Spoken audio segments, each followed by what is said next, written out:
This is the story of your enslavement, how it came to be, and how you can finally be free.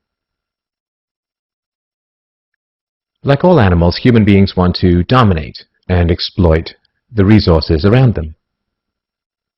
At first we mostly hunted and fished and ate off the land, but then something magical and terrible happened to our minds. We became, alone among the animals, afraid of death and of future loss. And this was the start of a great tragedy and an even greater possibility. You see, when we become afraid of death, of injury and imprisonment, we become controllable and so valuable in a way that no other resource could ever be. The greatest resource for any human being to control is not natural resources or tools or animals or land, but other human beings. You can frighten an animal because animals are afraid of pain in the moment, but you cannot frighten an animal with a loss of liberty, with torture or imprisonment in the future, because animals have very little sense of tomorrow. You cannot threaten a cow with torture or a sheep with death. You cannot swing a sword at a tree and scream at it to produce more fruit, or hold a burning torch to a field and demand more wheat. You cannot get more eggs by threatening a hen, but you can get a man to give you his eggs by threatening him. This human farming has been the most profitable and destructive occupation throughout history, and it is now reaching its destructive climax. Human society cannot be rationally understood until it is seen for what it is: a series of farms where human farmers own human livestock. Some people get confused because governments provide healthcare and water and education and roads, and thus imagine that there is some benevolence at work. Nothing could be further from the reality. Farmers provide health care and irrigation and training to their livestock. Some people get confused because we are allowed certain liberties and thus imagine that our governments protect our freedoms.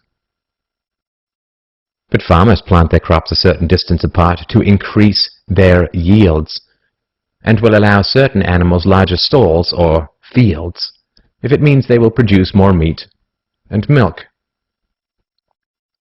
In your country, your tax farm, your farmer grants you certain freedoms, not because he cares about your liberties, but because he wants to increase his profits.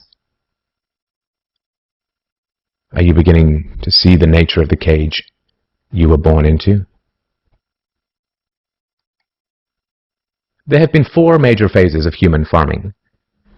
The first phase in ancient Egypt was direct and brutal human compulsion. Human bodies were controlled, but the creative productivity of the human mind remained beyond the reach of the whip and the brand and the shackles. Slaves remained woefully underproductive and required enormous resources to control. The second phase was the Roman model, wherein slaves were granted some capacity for freedom, ingenuity, and creativity, which raised their productivity. This increased the wealth of Rome, and thus the tax income of the Roman government, and with this additional wealth Rome became an empire, destroying the economic freedoms that fed its power, and collapsed. I'm sure that this does not seem entirely unfamiliar. After the collapse of Rome, the feudal model introduced the concept of livestock ownership and taxation. Instead of being directly owned, peasants farmed land that they could retain as long as they paid off the local warlords. This model eventually broke down due to the continual subdivision of productive land and was destroyed during the enclosure movement when land was consolidated and hundreds of thousands of peasants were kicked off their ancestral lands because new farming techniques made larger farms more productive with fewer people. The increased productivity of the later Middle Ages created the excess food required for the expansion of towns and cities, which in turn gave rise to the modern democratic model of human ownership. As displaced peasants flooded into the cities, a huge stock of cheap human capital became available to the rising industrialists. And the ruling class of human farmers quickly realized that they could make more money by letting their livestock choose their own occupations. Under the democratic model, direct slave ownership has been replaced by the mafia model. The mafia rarely owns businesses directly, but rather sends thugs around once a month to steal from the business owners.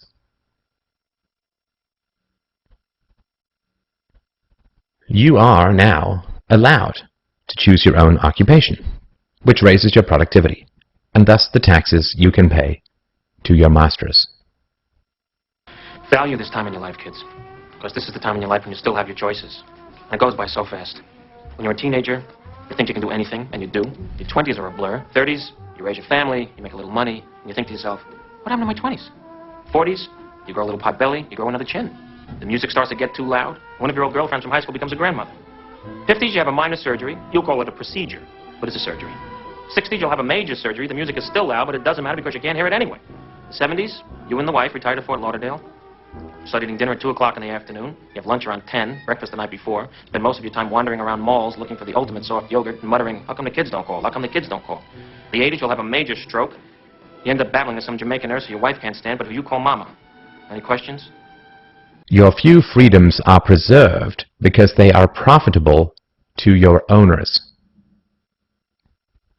The great challenge of the democratic model is that increases in wealth and freedom threaten the farmers. The ruling classes initially profit from a relatively free market in capital and labor, but as their livestock become more used to their freedoms and growing wealth, they begin to question why they need rulers at all. Well, nobody ever said that human farming was easy. Keeping the taxed livestock securely in the compounds of the ruling classes is a three-phase process. The first is to indoctrinate the young through government, quote, education. As the wealth of democratic countries grew, government schools were universally inflicted in order to control the thoughts and souls of the livestock. The second phase is to turn citizens against each other through the creation of dependent livestock. It is very difficult to rule human beings directly through force, and where it can be achieved, it remains cripplingly underproductive, as can be seen in North Korea. Human beings do not breed well or produce efficiently in direct captivity. But if human beings believe that they are free, then they will produce much more for their farmers. The best way to maintain this illusion of freedom is to put some of the livestock on the payroll of the farmer. Those cows that become dependent on the existing hierarchy will then attack any other cows who point out the violence, hypocrisy, and immorality of human ownership. Officers positioned Grant face first on the floor with one officer near his head, a second near his back, and a third officer standing nearby. There appeared to be a brief struggle. Then, a 2-year veteran BART officer stands, draws his weapon, and fires.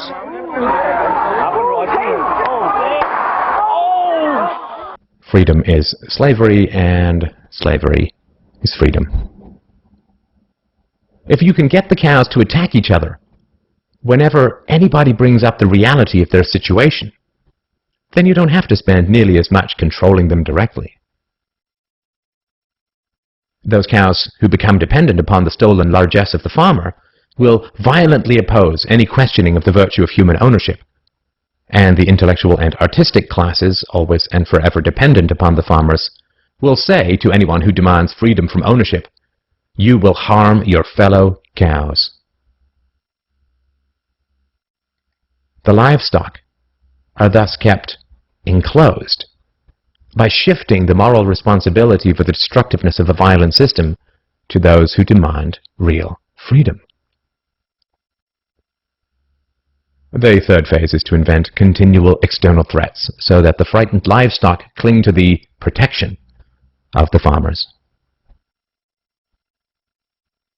This system of human farming is now nearing its end. The terrible tragedies of modern Western economic systems has occurred not in spite of, but because of past economic freedoms. The massive increases in Western wealth throughout the 19th century resulted from economic freedoms. And it was this very increase in wealth that fed the size and power of the state.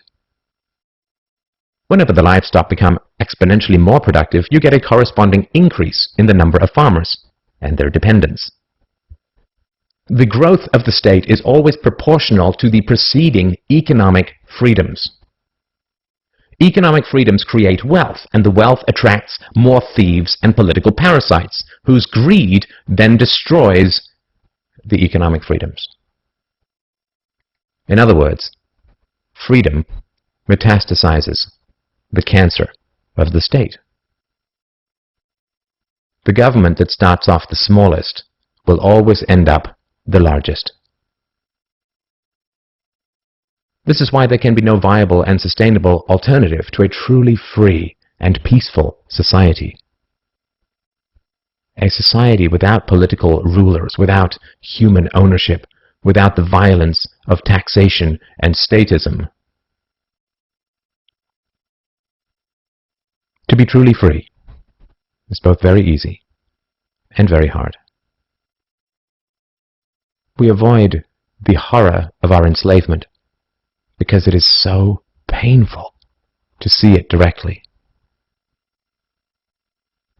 We dance around the endless violence of our dying system because we fear the attacks of our fellow livestock.